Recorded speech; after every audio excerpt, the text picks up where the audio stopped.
வாசிப்போம்.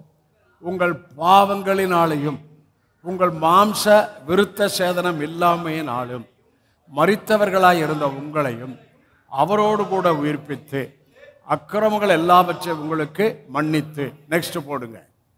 நமக்கு எதிரடையாகவும் கட்டளைகளால் நமக்கு விரோதமாய் இருந்த கையெழுத்தை அது நடுவில் இராதபடி சிலுவையிலே ஆணி. பாருங்க, இந்த கையெழுத்து மோசே கொடுத்தார் இல்லையா, தேவன் எழுதின கையெழுத்து, அந்த கற்பனை நமக்கு எதிராக இருந்துச்சா.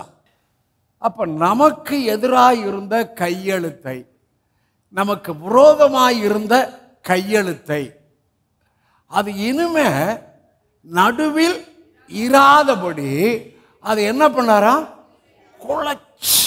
அப்படியே சில லெட்டர் அந்த காலத்தில் போஸ்ட் லெட்ரு எல்லா லெட்டர்லாம் அதெல்லாம் போச்சு. போஸ்ட் லெட்ரு எல்லா லெட்ரு எல்லாம் போச்சு.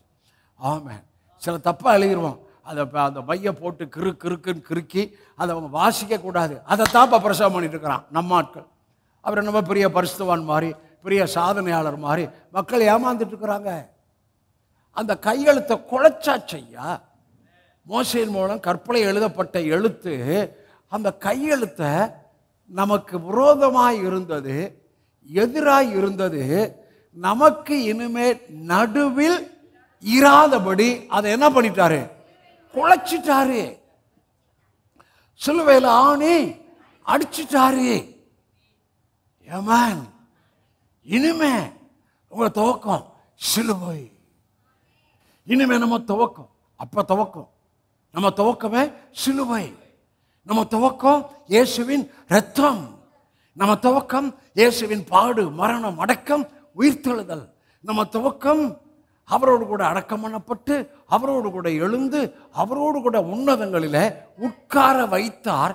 இதுதான் நம்முடைய துவக்கம். இதே துவக்கம் இப்போ மனுஷ கற்பனை, சரீரத்துக்கு அடுத்தது, சாப்பாட்டுக்கு அடுத்தது, ட்ரெஸ்ஸுக்கு அடுத்தது, இதெல்லாம் பேசுகிறாங்க. தண்டனையை பேசுகிறாங்க, பயமுறுத்துதலை பேசுகிறாங்க, குற்ற உணர்வை பேசுகிறாங்க. இவங்களுக்கும் இந்த துவக்கம் இருந்துச்சு. ஆனால் இந்த துவக்கத்தின் அந்த வெளிச்சம் இன்ன வரைக்கும் அவங்களுக்கு இல்லை. Starting trouble. ஏனென்றால் அந்த காலத்திலிருந்து பேசப்பட்ட பிரசங்கம், கேட்ட பிரசங்கம், அது மனித கற்பனைகளையோடு தொடாதே, ருசுமாராதே, தீண்டாதே என்று கொலோசியர் எழுதப்பட்டது போல சரீரத்துக்கு அடுத்ததாய் இருந்தது, ஆடைக்கு அடுத்ததாய் இருந்தது. அப்புறம் பிரதிஷ்டை பண்ணணும், வெறுக்கணும் அப்படின்னு இருந்தது. எல்லாம் ஒயிட்டாக இருக்கிறத சபை. பரலோகம் போல புதுசாக போகிறவங்களுக்கு காட்சி அளிக்கலாம். ஆனால் தேவதூதர்களுக்கு அது சந்தோஷமே இல்லை.